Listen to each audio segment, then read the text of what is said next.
First, let's take a look at the G800 series rotor. One of the first things you'll notice is that the riser assembly is offset to the side.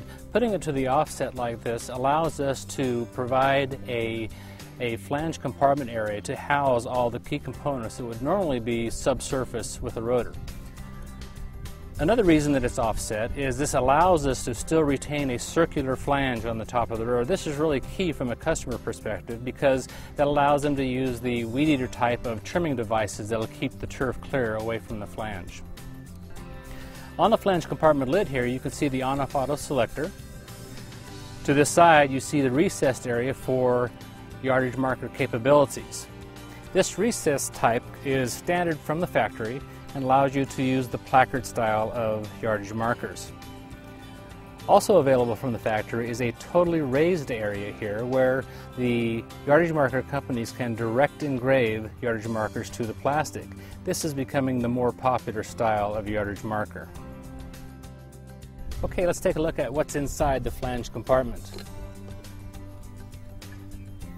First thing you'll notice here is the selector cap. This is really a nice feature for the TTS rotor. This is easily replaceable. Oftentimes this gets damaged under normal maintenance use and so forth. Oftentimes it's expensive and you got to dig to get to it. This particular one comes off quick and easy. It's a very inexpensive part.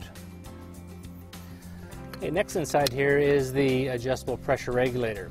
Having an adjustable pressure regulator is really valuable from a manufacturing and distributor standpoint because you can adjust the rotor if you need to in order to satisfy a customer's need. However, oftentimes in the field that really isn't a necessary feature.